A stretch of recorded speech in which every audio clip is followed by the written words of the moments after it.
All right, Shalom. I want to start off by giving our praise, honor, and glory due to Yahweh, Bahashem, Yahweh Shai, Bahashem Rakak Wadash. I'd like to give double honors unto the apostles and the elders of Great Millstone, who I learned this truth from, and I'd like to say peace and salutations unto the hopefully elect.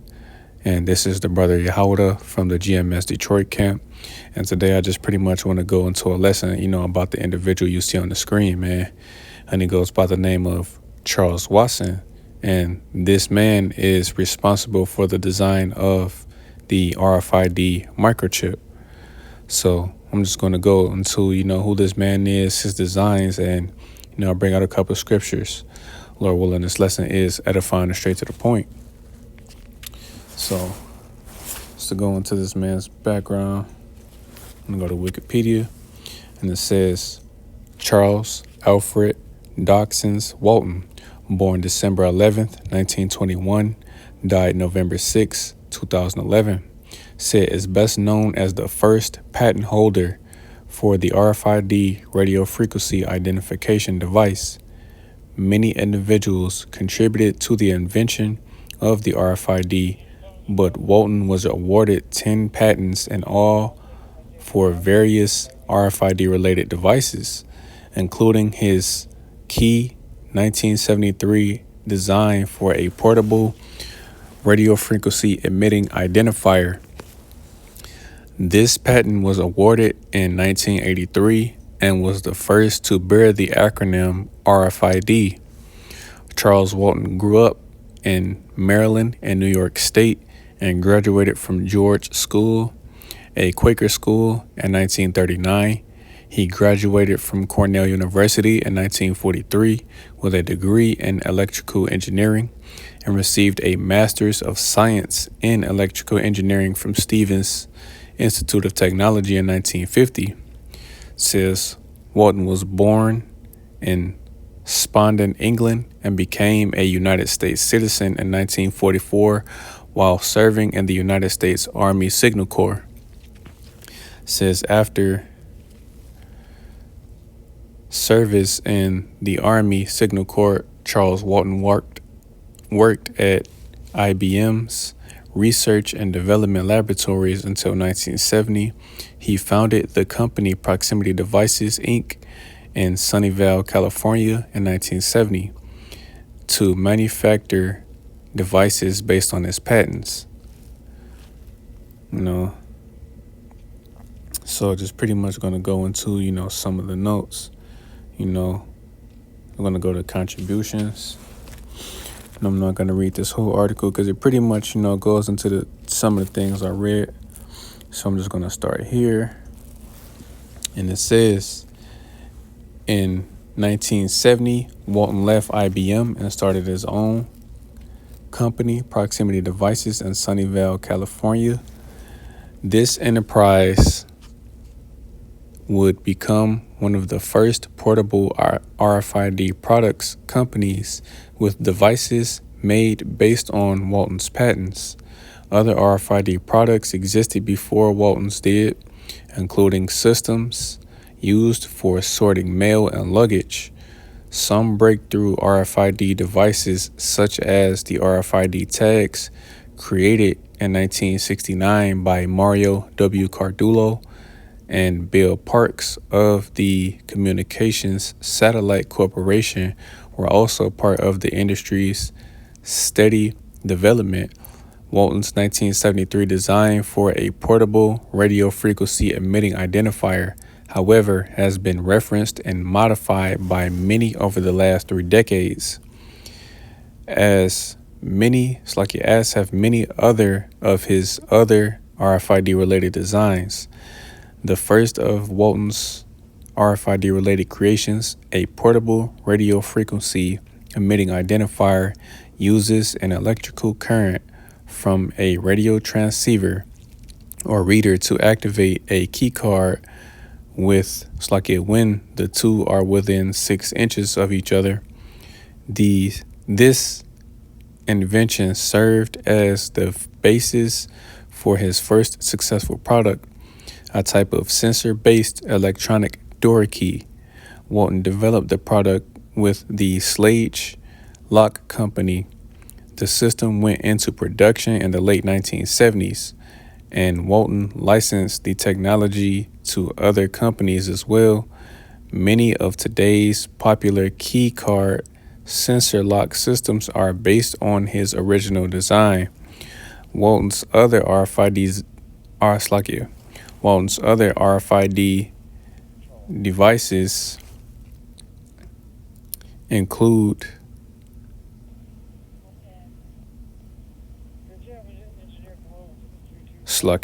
said Walton's other RFID devices include two different types of RFID tags and a digital version of RFID that made it possible to change data on key cards, a technology now owned by Westinghouse.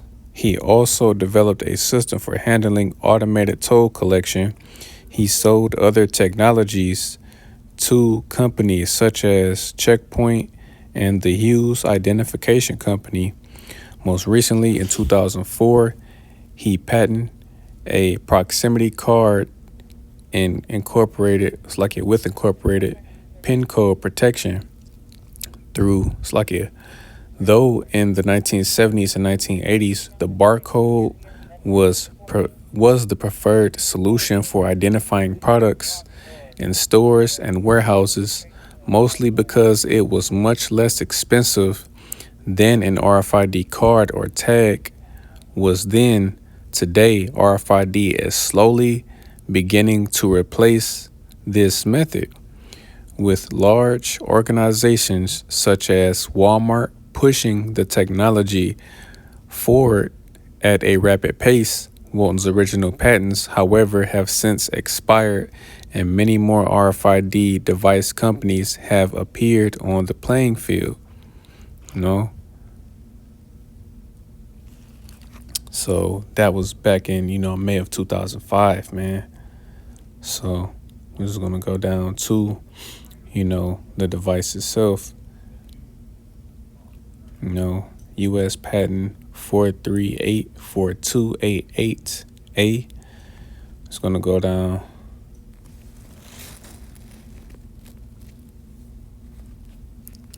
So it says abstract, an automatic identification system wherein a portable identifier, preferably shaped like a card, like a credit card, incorporates an oscillator and encoder so as to generate a programmable pulse position modulated system in the radio frequency range for identification of the user. The identifier can be made to generate the identification signal constantly, or it can be made for stimulated transmission responsive to an interrogation signal. This the identification signal can be present or it can be programmable by using a programmable memory. So it's going to go down. So it says the invention claimed is an electrical identification system comprising a portable identifier having electrical circuits including an oscillator for generating a constant frequency signal in the radio frequency range, a power source for energizing said circuits, a switching circuit connecting said oscillator to transmit said constant frequency signal.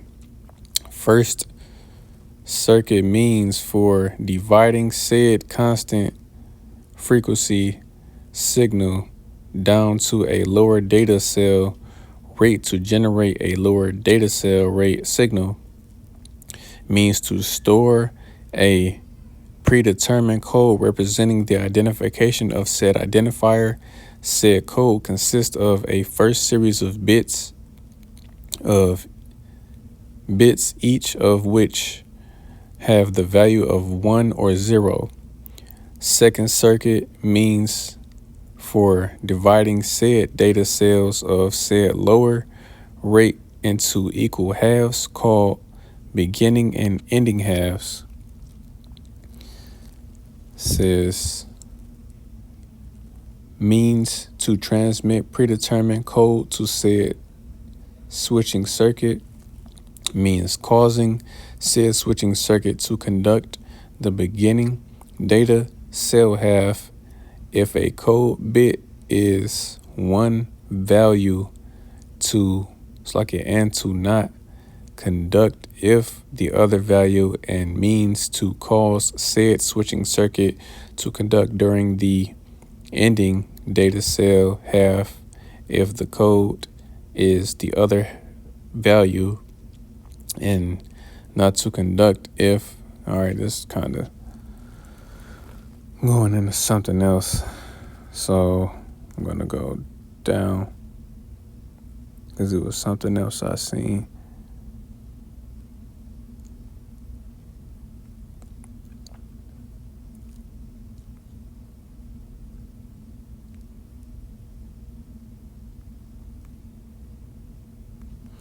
All right, so bam.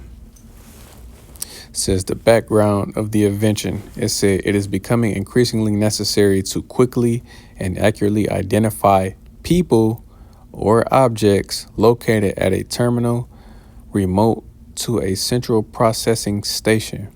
Such identification is necessary for such business transactions as making financial exchanges, or for identifying remotely located objects such as cartons, boxcars, or other carriers for computer-controlled systems. In such systems, the identification must be accurate and to conserve computer time done very quickly. Said it is the purpose of the present invention to provide an identification system using an identifier which generates and transmits a signal for the identification of the associated user or item, which signal is in the radio frequency range and allows data communication without physical connection, and which has a shortened identification period time, man.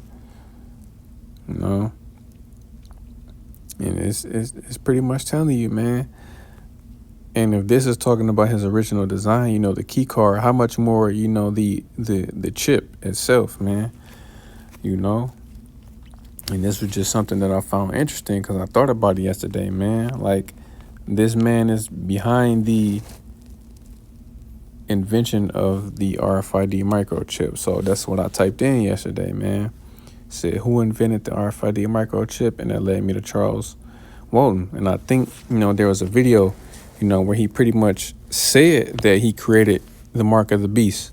You know, if I could find that video, then, you know, I'll play it, you know. But again, man, he told people straight up what it was, man. So let's see.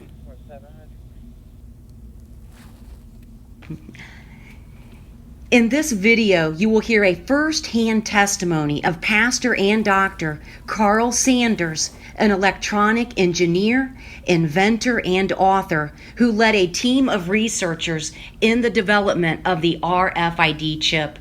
He was shown by the Lord Jesus Christ that this is the mark of the beast, in which the book of Revelation, chapters 13 and 14, gives us much insight on.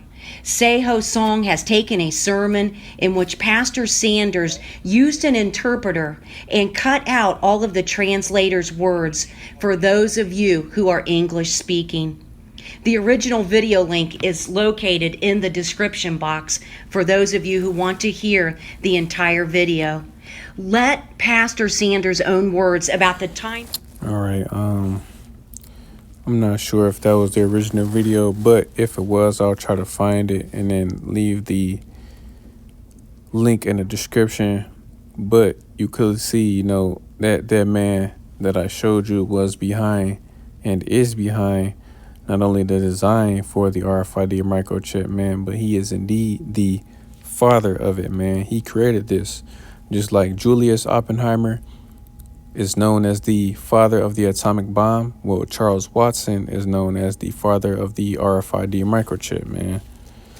So I didn't want to spend too much time on this, but I did think that was interesting, man, because I just found myself thinking about this because this is the time we're in where this device is going to be made mandatory very soon.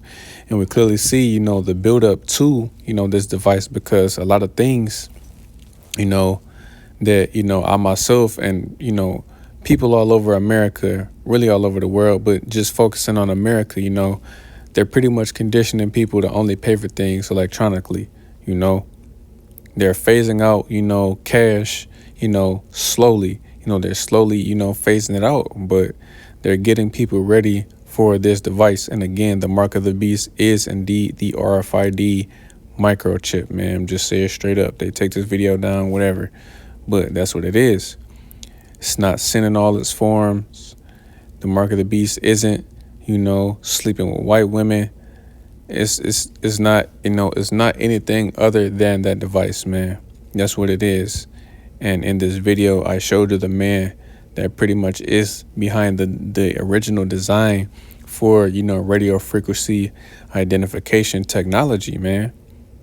And then you clearly see, just like it said, other companies, have pretty much, made their own devices based off of his patent, man, or, his design in general. I'll just use the one company, Dangerous Things as an example. They sell those devices, they sell them along with, the device that's going to be used to put it in people's hands, man. That syringe, the chip, they sell it all to you. Right now, it's optional. If people want to get that device implanted in their hands, they can.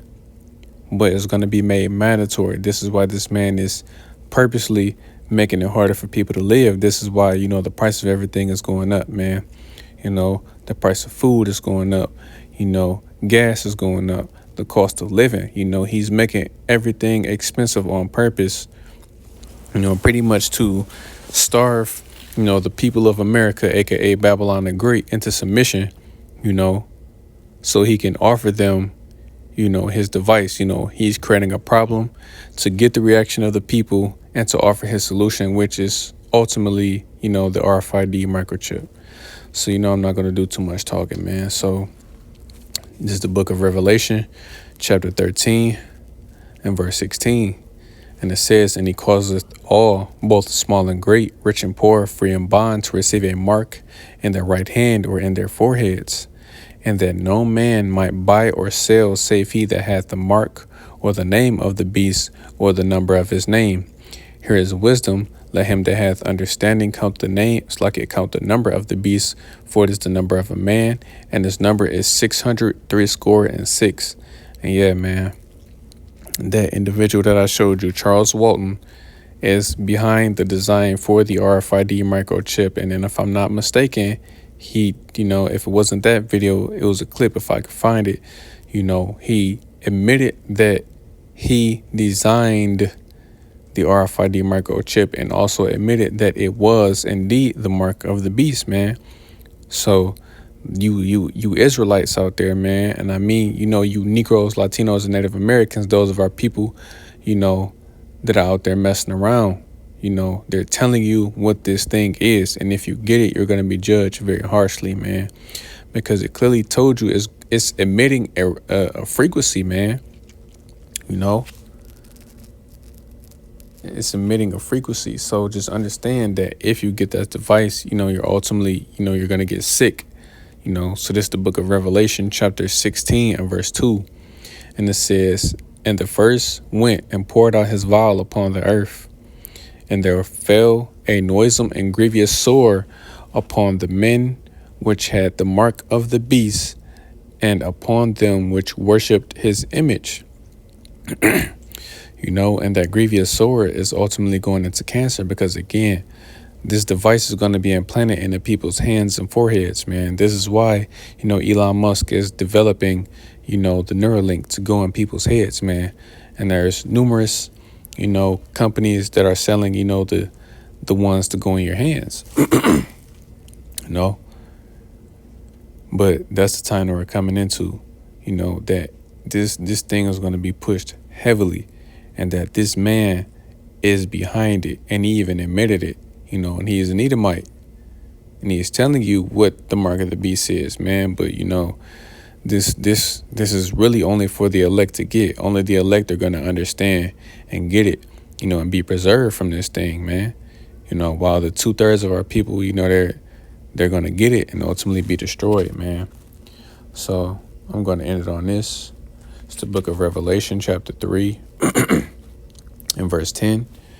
And it says, because thou hast kept the word of my patience, I also will keep thee from the hour of temptation, which shall come upon all the world to try them that dwell upon the earth.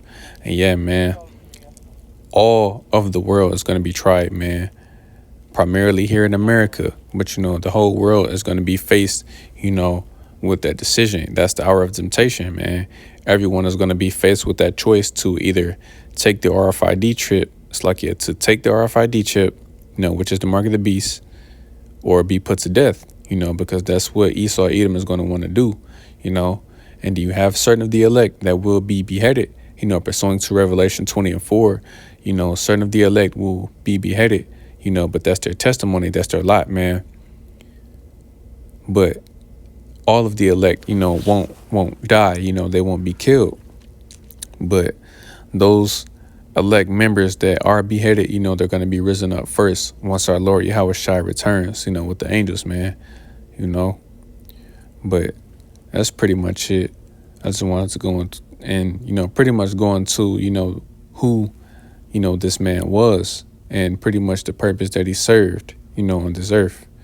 So, Lord willing, this lesson was edifying. I want to give all praise, honor, and glory due to Yahweh, Bahashem, Yahweh Shai, Bahashem Rakakwadash. I'd like to give double honors unto the apostles and the elders of Great Millstone, who I learned this truth from. And I'd like to say peace and salutations unto the hopefully elect. Till the next time I say Shalom.